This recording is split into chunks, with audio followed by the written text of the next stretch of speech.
The gunshot that killed Isaac Thorne's family echoed in his mind every single day, and the people of Fort Davis, Texas, had learned to stop trying to reach the broken man who lived like a ghost on the edge of their settlement.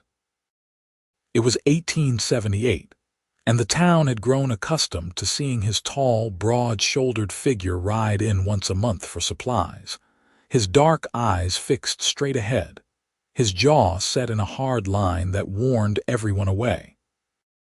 He never spoke unless absolutely necessary, never met anyone's gaze for more than a second, and he certainly never accepted any of the invitations to socialize that well-meaning townspeople had extended in the early days after the tragedy. 3 years had passed since the Comanche raid that had taken everything from him, and Isaac had built walls around his heart that seemed impenetrable. Katherine Greene had arrived in Fort Davis 6 months ago with her aunt, uncle, and young cousin, seeking a fresh start after her parents had died from cholera back in St. Louis. She was 22 years old, with honey-colored hair that caught the Texas sunlight and green eyes that seemed to see right through pretense. Her Aunt Margaret ran the town's general store, and Katherine helped manage the place while her uncle worked as the local blacksmith. She had noticed Isaac Thorne the very first time he came into the store, not because of his rugged handsomeness, though she would have been blind to miss it, but because of the profound loneliness that radiated from him like heat from desert sand. Something in her chest had tightened at the sight of this man who looked like he was carrying the weight of the entire frontier on his shoulders. Her aunt had warned her immediately. "That's Isaac Thorne. Don't try to engage him, dear. He lost his wife and 2 little boys in a raid 3 years back. Found them when he came home from driving cattle to market. The man hasn't been the same since, and Lord knows, plenty of good people have tried to help him. He doesn't want help. He doesn't want anything from anyone." But Katherine had experienced her own profound loss, and she recognized the specific brand of pain that came from having your entire world ripped away in an instant. She understood that grief could turn you into stone, could make you believe that caring about anything or anyone ever again was a betrayal of the dead. She had felt that way herself when her parents died, had wanted to crawl into a dark hole and never emerge. It was only her aunt's persistent, gentle presence that had pulled her back into the light, that had reminded her that living and loving again was not dishonoring those who were gone. The first time she tried to speak to Isaac beyond the necessary transaction of selling him flour and coffee, he had looked at her with such cold dismissal that most women would have been thoroughly discouraged. "Nice weather we are having," she had said, offering him a warm smile as she wrapped his purchases in brown paper. His response had been to place his money on the counter, take his goods, and walk out without a single word. Her aunt had given her an "I told you so" look, but Katherine had simply smiled and gone back to organizing the shelves. The second time he came in, a month later, she tried again. "I noticed you have a fine horse. What breed is she?"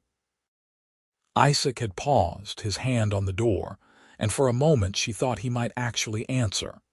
Instead, he had simply continued walking, the door swinging shut behind him. Her cousin Emma, who was 16 and entirely too invested in romance for her own good, had sighed dramatically. "Why do you even bother, Katie? He clearly wants to be left alone." "Because everyone deserves to know that someone cares," Katherine had replied simply, and she meant it with every fiber of her being. She began to learn his patterns. He came to town on the second Tuesday of every month, always early in the morning when fewer people were about. He visited the general store, the feed supply, and occasionally the doctor's office to pick up medicine for his cattle. He never went to the saloon, never attended church, never participated in any of the social gatherings that brought the community together. He lived on a ranch about 10 miles outside town, and according to the local gossip, he worked that land entirely alone, refusing to hire help even though his spread was large enough to require at least 3 or 4 hands. Katherine started small. The third month, she simply said good morning when he entered, and though he did not respond, she noticed the slight hesitation in his step. The fourth month, she had fresh coffee brewing and offered him a cup. He refused with a curt shake of his head, but his eyes had met hers for just a second longer than usual. The fifth month, she commented that she had seen wildflowers blooming along the road to the north and thought they were particularly beautiful this year. He had actually stopped, turned slightly toward her, and she saw his throat work as if he might speak. But then his face had shuddered again, and he left. Her aunt finally pulled her aside after that visit. "Katherine, honey, I love your kind heart, but you are setting yourself up for disappointment. Isaac Thorne has made it abundantly clear that he wants nothing to do with people. You need to respect that and stop pushing." "I am not pushing," Katherine protested gently. "I am just being friendly." "Is there any harm in that?" "There is harm if you are hoping for something that will never happen," her aunt said, her voice full of concern. "I can see the way you look at him, dear. You are drawn to his pain because you understand it. But understanding someone's suffering does not mean you can fix them. Some people are just too broken." Katherine had nodded, accepting her aunt's wisdom even if she did not fully agree with it. She did not think Isaac was broken beyond repair. She thought he was a man drowning in grief, who had convinced himself that the only way to survive was to never let anyone close again. And while she respected his right to live however he chose, she also believed that sometimes people needed someone to keep throwing them a rope, even if they refused to grab it again and again.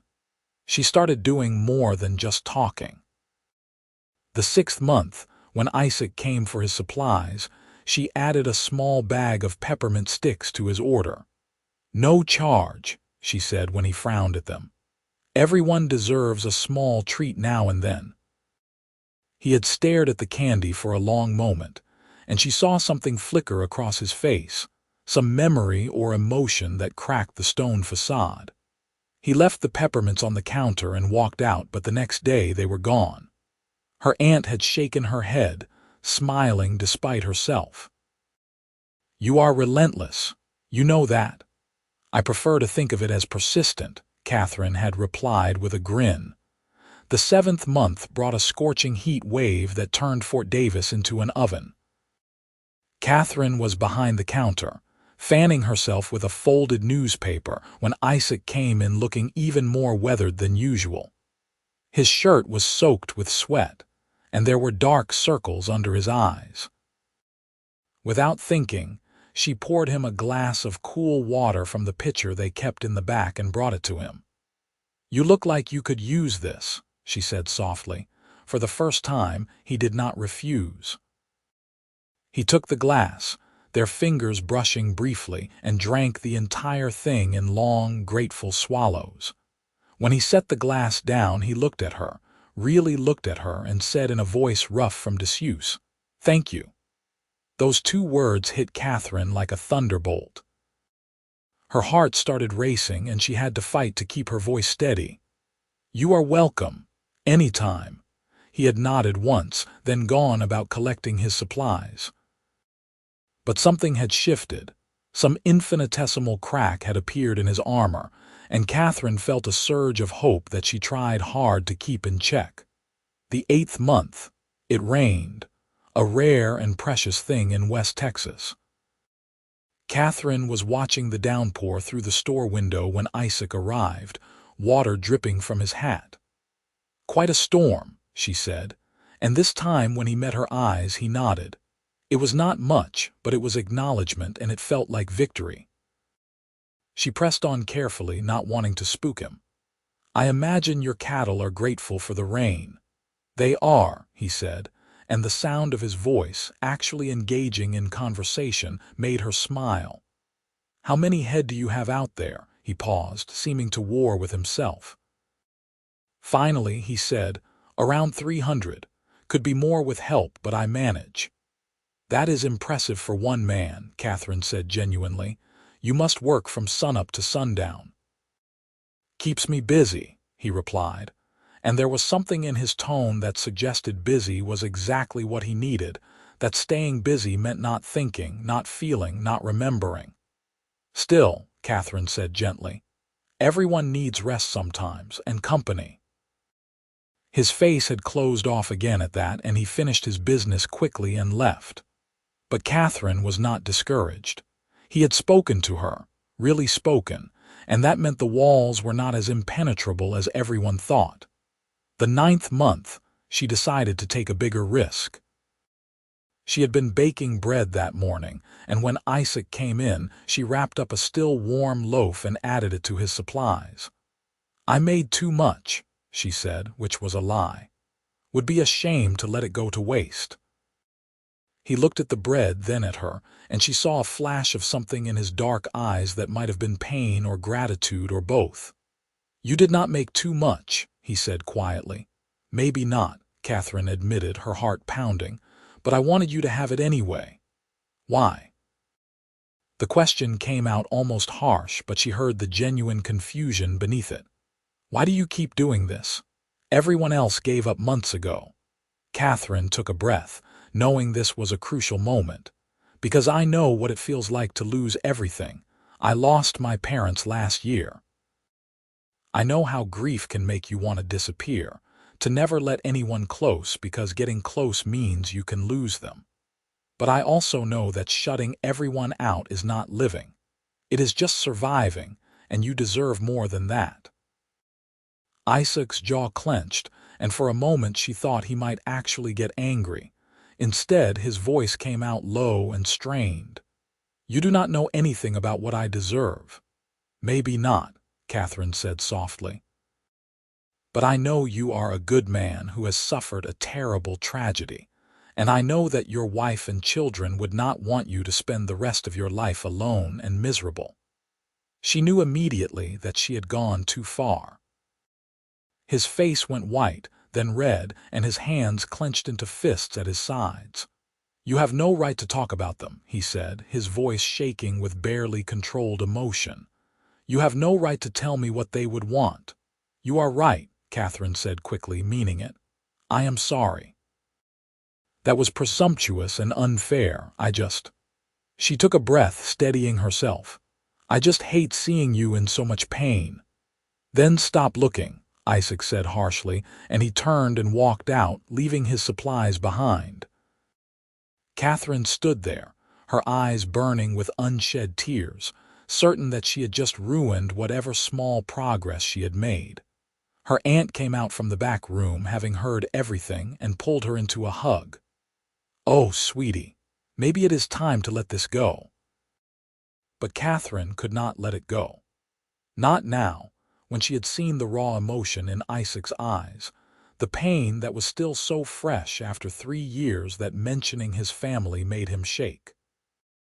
That night, she lay awake thinking about him alone in his ranch house, surrounded by ghosts, and her heart ached. The next morning, she did something she had never done before. She saddled her aunt's horse and rode out to Isaac's ranch. She had gotten directions from the postmaster, who had looked at her like she was insane but gave her the information anyway. The ride took her through beautiful, stark terrain, all red earth and scrub brush and endless sky. When she finally saw the ranch house in the distance, her courage nearly failed her. What was she doing? He had made it clear yesterday that he wanted nothing to do with her. But she had come this far, and she was not turning back.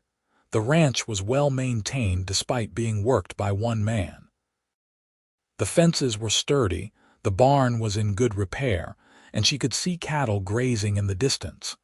She rode up to the house and dismounted, tying her horse to the hitching post. Before she could knock, the door opened and Isaac stood there looking stunned to see her.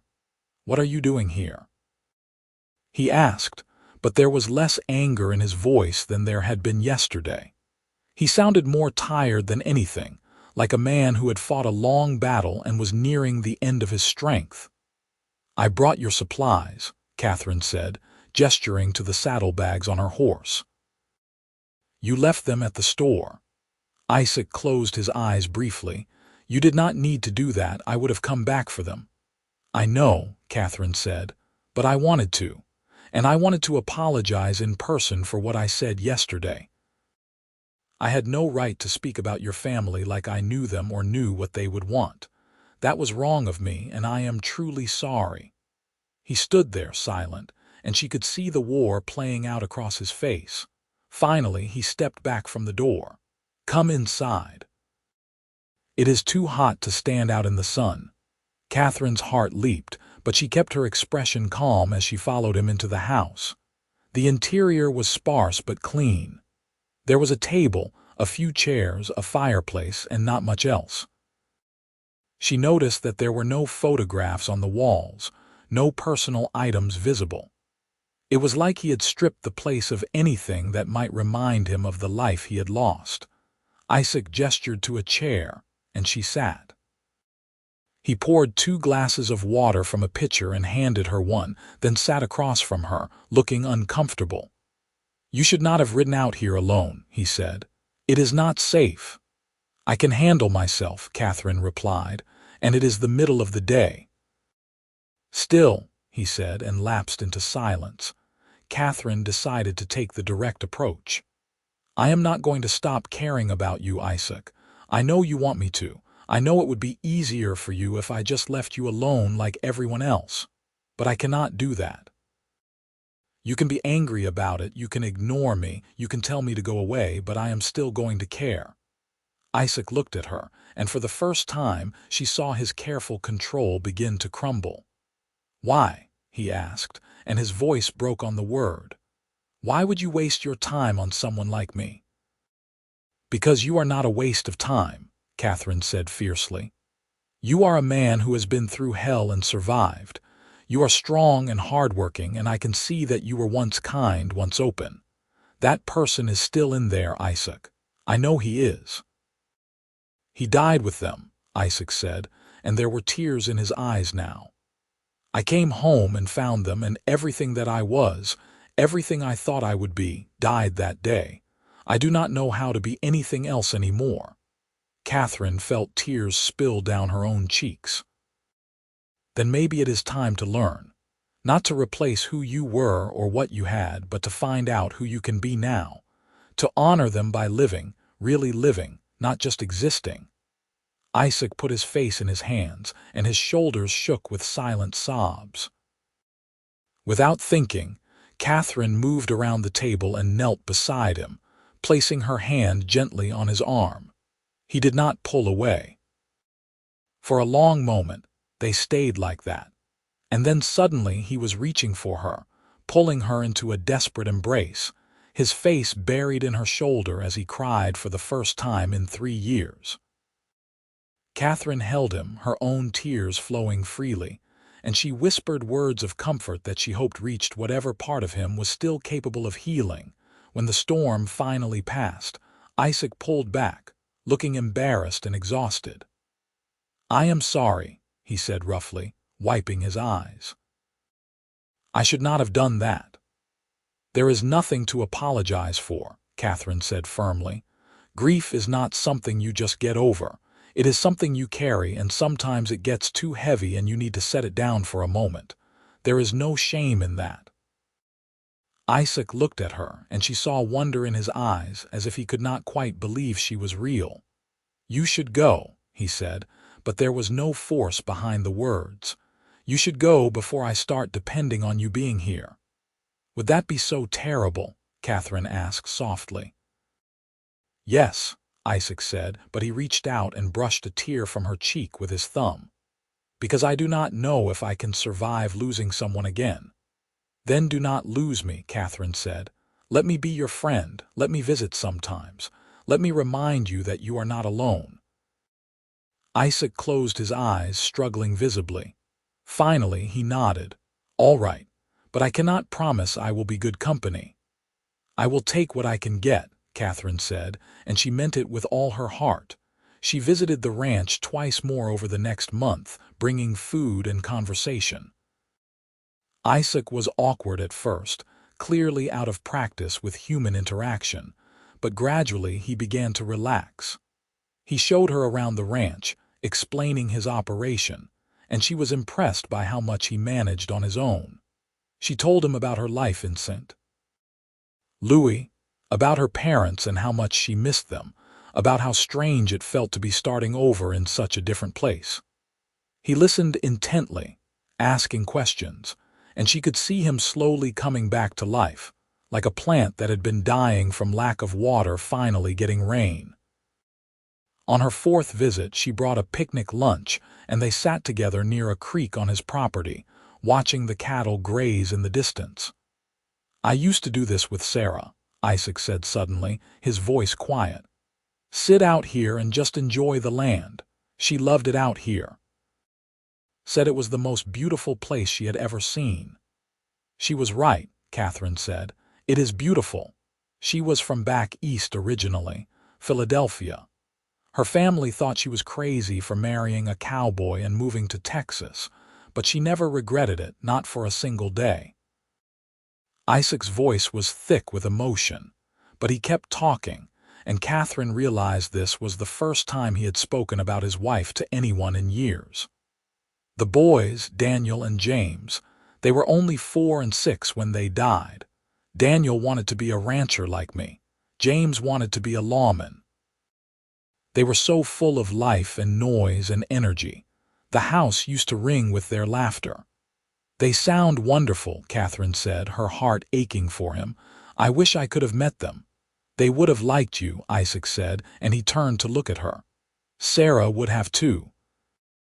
She always said I needed someone who would not let me get away with being stubborn." Katherine smiled through her tears. "I am glad you told me about them. They deserve to be remembered, to be spoken about. Keeping them locked away in your heart does not honor them, Isaac. Sharing their memory does." "I know," Isaac said. "I am starting to understand that. You have helped me understand that." They sat in comfortable silence for a while, and then Isaac said, "I need to tell you something, Katherine. I need you to know what happened, really happened that day. I have never told anyone the whole story." Katherine took his hand, squeezing gently. "Only if you are ready." "I am," Isaac said, and he began to talk. He told her about how he had been away for 2 weeks driving cattle to market in El Paso. How he had been looking forward to coming home, to seeing his family again.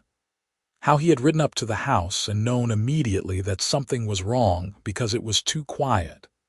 He described finding them, his voice breaking multiple times, and Katherine held his hand tightly, crying with him. He told her about the guilt, about how he should have been there to protect them, how he had failed in the most fundamental duty a husband and father had. "It was not your fault," Katherine said fiercely when he finished. "You were providing for your family. You could not have known what would happen. You cannot blame yourself for something you had no control over." "My head knows that," Isaac said, "but my heart is taking longer to accept it." "That is all right," Katherine said. "Healing is not linear. Some days will be harder than others. But you are not alone anymore, Isaac. I am here, and I am not going anywhere." Isaac looked at her, and something shifted in his expression. "Why are you so good to me? What do you get out of this?" "Your friendship," Katherine said simply. "And maybe, eventually, more if you are willing." His eyes widened slightly. "Katherine, I do not know if I can give you what you deserve. I do not know if I have anything left to give." "I am not asking you for anything you are not ready to give," Katherine said. "I am just asking you not to shut me out. Whatever comes, comes. But I need you to know that I care about you, Isaac. More than I probably should, considering how long we have known each other. But I do." Isaac was quiet for a long moment, and then he raised their joined hands to his lips and kissed her knuckles gently. "I care about you too," he said, and his voice was full of wonder and fear in equal measure. "That terrifies me." "I know," Katherine said, "but maybe it is time to be brave." Over the next few months, their relationship deepened. Isaac started coming to town more often, not just for supplies but to see Katherine. He began accepting invitations to Sunday dinner with her family, though he was quiet during the meals, clearly out of practice with social situations. Her aunt and uncle were welcoming but cautious, not wanting to see Katherine get hurt. Her cousin Emma was thrilled, declaring it the most romantic thing she had ever witnessed. The town noticed the change too. People whispered when they saw Isaac and Katherine together, some approving, others concerned. The local preacher's wife stopped Katherine one day and said, "Are you certain about this, dear? Isaac Thorne is a troubled man." "He is a grieving man," Katherine corrected gently, "and he is healing."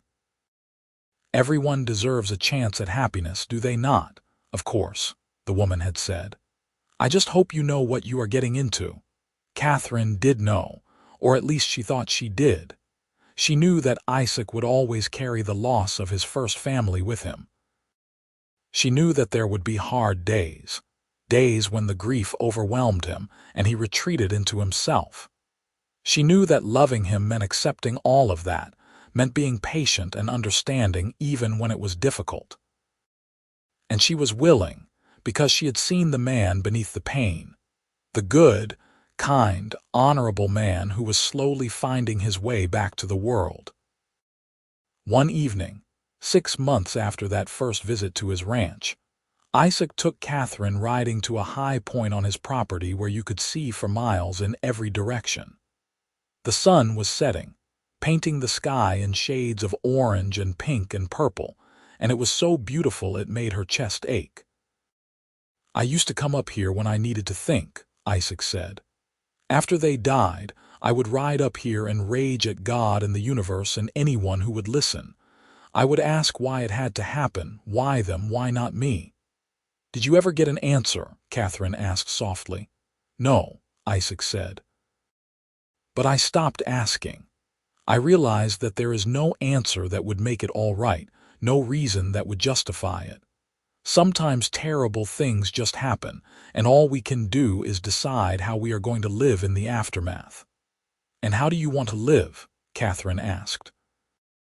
Isaac turned to look at her, and in the fading light, his face was open and vulnerable in a way she had never seen before. "I want to live again, really live. I want to wake up in the morning and feel something other than emptiness.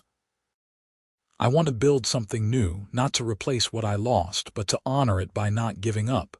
He took her hand. "And I want to do all of that with you if you will have me." Katherine felt her eyes fill with tears of joy. "Yes," she said. "Yes, Isaac, I will have you.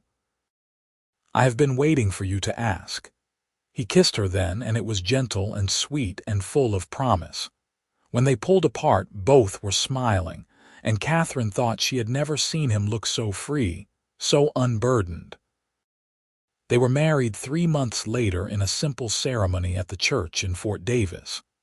Katherine wore her mother's wedding dress, altered to fit her, and Isaac wore a new suit that her uncle had helped him pick out. Her aunt cried happy tears throughout the ceremony, and even the townspeople who had been skeptical seemed genuinely moved.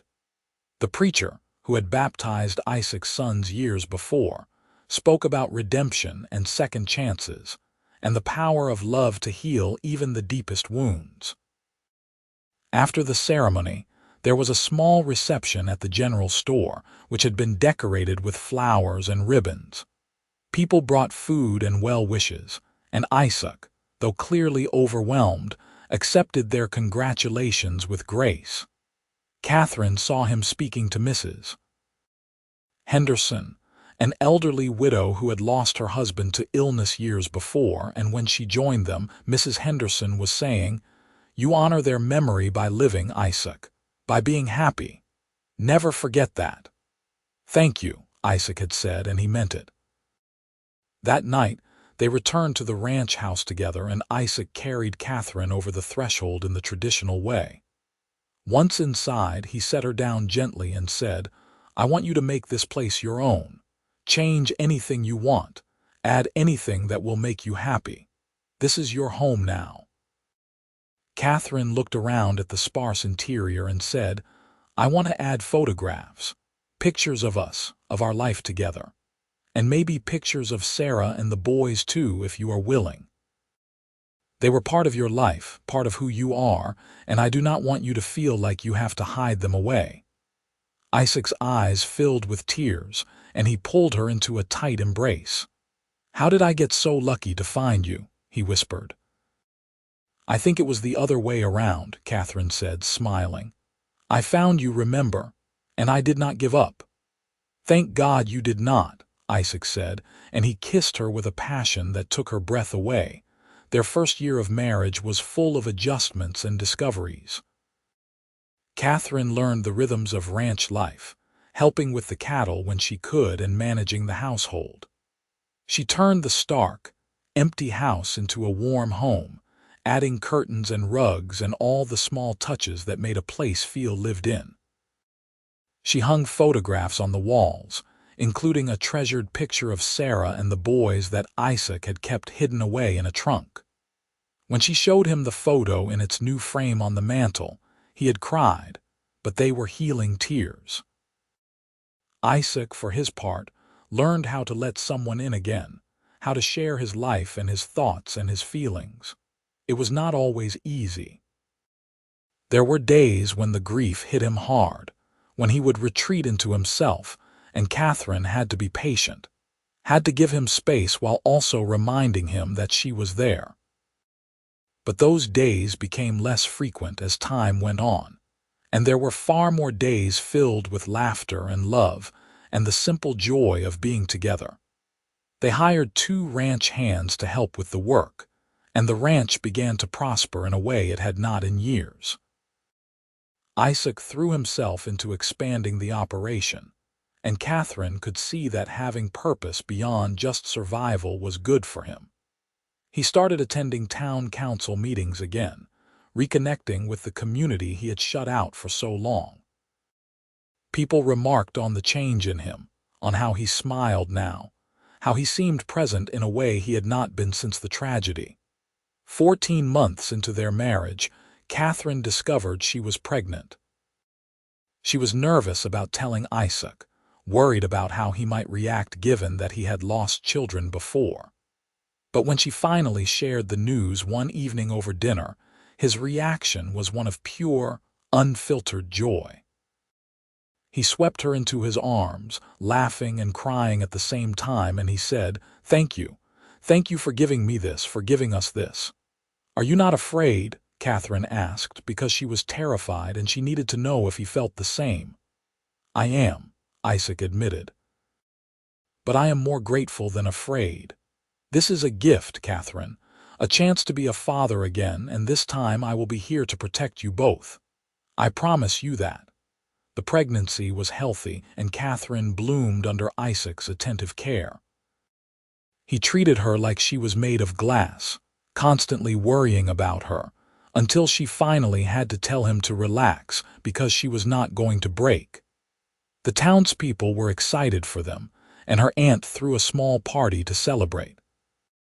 Even the people who had been doubtful about their marriage seemed to have come around, touched by the obvious love between Isaac and Katherine.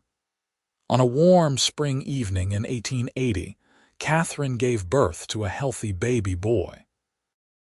They named him Thomas after Katherine's father, and Isaac held his son with a mixture of awe and terror. "I forgot how small they are," he whispered, looking down at the tiny face. "I forgot how perfect." "You are going to be a wonderful father," Katherine said, exhausted but happy. "I am going to try," Isaac said. "I am going to try every single day." And he did. Isaac was a devoted father, involved in every aspect of Thomas's care. He would walk the floor with the baby at night when he cried, would sing lullabies in his rough voice, would simply sit and watch his son sleep with an expression of such profound love that it made Catherine's heart swell. She knew he was thinking about Daniel and James, knew that every milestone Thomas reached was bittersweet because it reminded Isaac of what he had missed with his other sons. But he was also fully present, fully engaged, and she could see that fatherhood was healing something deep within him. When Thomas was 6 months old, Katherine found Isaac one evening sitting in the rocking chair they kept in the nursery, holding their sleeping son. "I went to their graves today," Isaac said quietly when he noticed her in the doorway. "I told them about Thomas. I told them that I was happy again, and I hope they know that does not mean I love them any less." Katherine came and knelt beside the chair, placing her hand on his knee. "They know," she said firmly. "Love does not divide, Isaac, it multiplies. You have room in your heart for all of them." "I used to think that letting myself be happy again would be a betrayal," Isaac said. "But you taught me that the real betrayal would be giving up, would be refusing to live. They deserved better than a father who spent the rest of his life as a shell. And Thomas deserves a father who is whole." "You are whole," Katherine said. "Maybe not the same as before, but whole in a different way. You are scarred but stronger for it." Isaac looked at her, and in his eyes she saw love and gratitude and peace. "I do not tell you often enough how much you mean to me," he said. "How you saved my life by refusing to give up on me." "You saved mine too," Katherine said, "by letting me in, by trusting me with your pain and your heart. We saved each other, Isaac." 2 years later, Katherine gave birth to their second child, a daughter they named Margaret Rose after Catherine's aunt. Isaac was just as devoted to her as he was to Thomas, and watching him with his children filled Katherine with a contentment she had never imagined possible. The ranch continued to thrive, and they built a small addition onto the house to accommodate their growing family. Life was not perfect. There were still hard days, still moments when grief would catch Isaac off guard. The anniversary of the raid was always difficult, and on those days, the whole family would visit the graves of Sarah, Daniel, and James, bringing flowers and spending time in quiet remembrance. Katherine made sure that Thomas and Margaret knew about their half-brothers, that they understood their father had loved other children before them, and that love was something to be honored, not hidden. But the hard days were outnumbered by the good ones. Days filled with laughter and hard work and the satisfaction of building a life together. Isaac became a respected member of the community again, known not just as the tragic figure who had lost everything, but as a successful rancher, a good husband, and a devoted father. He and Katherine hosted gatherings at their ranch, opening their home to friends and neighbors, and the house that had once been so silent rang with life and noise and joy. On their 5th wedding anniversary, Isaac took Katherine back to the high point on the property where he had proposed. They rode up in the afternoon, leaving the children with her aunt, and sat together watching the sun set over the land they had built their life on. "You remember the first time you spoke to me?" Isaac asked, pulling her close against his side. "How could I forget?" Katherine said, smiling. "You completely ignored me." "I was terrified of you," Isaac admitted. "This beautiful, kind woman who saw right through all my defenses. I wanted so badly to respond to you, but I was convinced that if I let you in even a little bit, I would fall apart completely." "And did you?" Katherine asked teasingly. "Fall apart? Yes," Isaac said seriously. "But then you helped me put myself back together better than before. You gave me a reason to live again, Katherine. You and our children are the greatest gifts I have ever received." "You gave me just as much," Katherine said. "A home, a purpose, a family. I was lost too, Isaac. We found each other at exactly the right time." They sat in comfortable silence as the sky turned brilliant shades of gold and crimson, Finally, Isaac said, I never thought I would be happy again. After I lost them, I was convinced that happiness was something that belonged to my past, that I had used up my allotment and there was nothing left. But you proved me wrong. You showed me that the heart has an infinite capacity to love, that healing does not mean forgetting, and that second chances are real. I am glad I was stubborn, Katherine said. I am glad you did not give up on me, Isaac replied, and he kissed her as the sun dipped below the horizon. 10 years after they first met, Isaac and Katherine stood on the porch of their ranch house, watching their 4 children play in the yard. Thomas was now 9, a serious boy who loved the ranch and followed his father everywhere. Margaret was 7, full of sass and spirit, always organizing her siblings into elaborate games. They had been blessed with twins 3 years prior, a boy and girl they named Samuel and Grace, and the two were inseparable, always getting into mischief together. We did good, Isaac said, his arm around Katherine's waist. We did very good, Katherine agreed, leaning into him. I have been thinking, Isaac said, about building a school closer to our property.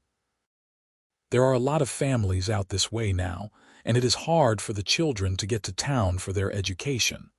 I thought maybe we could donate some land and help fund the construction. Katherine looked up at him, her eyes shining with pride. That is a wonderful idea. Sarah would be proud of you, you know, of the man you have become, of the life you have built. I hope so, Isaac said. I like to think that somewhere, somehow, she knows that I did not give up, that I found a way to keep going and that I found you in the process. She knows, Katherine said with certainty. And she is happy for you, for us. Isaac kissed the top of her head, breathing in the scent of her hair, feeling the solid warmth of her against him, and he marveled at how much his life had changed. The lonely, broken man who had existed for 3 years in a fog of grief and isolation seemed like a distant memory now. That man had been real, his pain had been real, but he had not been the end of Isaac's story. He had been a chapter, a necessary part of the journey, but not the destination. Katherine had shown him that it was possible to honor the past while embracing the future. She had refused to accept his isolation, had persistently, patiently chipped away at the walls he had built until he had no choice but to let her in. And in doing so, she had given him back his life. The school was built the following year, a beautiful one-room structure that served families for miles around. Isaac and Katherine hired a teacher from back east, a young woman who was eager for adventure and dedicated to education. Their own children attended, and Isaac felt a deep satisfaction in knowing that he was contributing something meaningful to the community that had once tried so hard to help him, and that he had shut out. As the years passed, the ranch continued to grow and prosper. Thomas showed a natural aptitude for ranching and took on more responsibilities as he grew older. Margaret surprised everyone by developing a talent for training horses, and she worked with her father to start a small breeding program that became quite successful. The twins, Samuel and Grace, were still young but showed promise in their own unique ways. Isaac never forgot his first family. Their photographs remained on the mantel, and he spoke of them often, making sure they were a part of the family's history. He visited their graves regularly, always with flowers, always with stories about what was happening in his life. He told them about Katherine and the children, about the ranch and the school, about all the ways he had found to keep living and keep loving. And Katherine, who had seen a lonely, broken man in a general store and refused to give up on him, who had persistently shown him kindness when he wanted nothing to do with anyone, watched their life unfold with deep gratitude. She had known from the beginning that Isaac was worth fighting for, that beneath the pain and isolation was a good man who deserved a second chance at happiness. She had been right. On their 20th wedding anniversary, their children, now grown or nearly so, threw them a celebration at the ranch. Friends and neighbors from all over the region came to honor the couple who had become such an integral part of the community. There were speeches and toasts, and when Isaac stood to thank everyone, his voice was strong and clear. 20 years ago, he said, I was a man who had given up on life. I existed, but I did not live. And then this stubborn, beautiful woman walked into my life and refused to let me disappear. She saw something in me that I could not see in myself, and she did not give up, even when I gave her every reason to. Katherine, you saved my life. You gave me a reason to wake up every morning, a reason to smile, a reason to hope. You gave me a family and a future, and I will spend the rest of my days being grateful for your persistence and your love. Katherine stood beside him, tears streaming down her face, and she said, You made it easy to be persistent, Isaac. You were always worth it. You are the best man I know, and loving you has been the greatest adventure of my life. They kissed to thunderous applause, and their children rushed forward to embrace them both. In that moment, surrounded by love and joy and the life they had built together, Isaac felt a peace so profound it took his breath away. He had survived the unsurvivable, had found a way through the darkest grief imaginable, and had emerged on the other side stronger and more whole than he had ever been. The reclusive cowboy who had avoided everyone in town was gone, replaced by a man who was fully engaged with life, who loved deeply and without reservation, who had learned that the human heart was capable of bearing unimaginable pain and also unimaginable joy, sometimes both at once. And Katherine, who had refused to give up, who had seen past the walls and the grief to the man beneath, had found in Isaac everything she had hoped for and more. Together they had built something beautiful and lasting, a legacy of love and resilience that would continue long after they were gone. As the celebration continued around them, Isaac and Katherine slipped away for a moment of quiet together, standing hand in hand under the vast Texas sky. We made it, Isaac said softly. Against all odds, we made it. We did, Katherine agreed. And we will keep making it for as long as we have together. Forever, then, Isaac said, pulling her close, because I plan on loving you forever. Forever, Katherine echoed, and in the gathering dusk they stood together. Two souls who had found each other when both needed saving, who had built a life of love and purpose and joy from the ashes of tragedy. Their story was one of persistence and hope, of refusing to give up on love even when it seemed impossible, and of the healing power of letting someone in. The night settled around them, soft and warm, full of the sounds of their family and friends celebrating nearby. And as Isaac held Katherine close, feeling the steady beat of her heart against his, he sent a silent thank you to the universe for the day a stubborn woman had walked into a general store and refused to let a broken cowboy stay broken. She had not given up, and because of that, he had found his way home,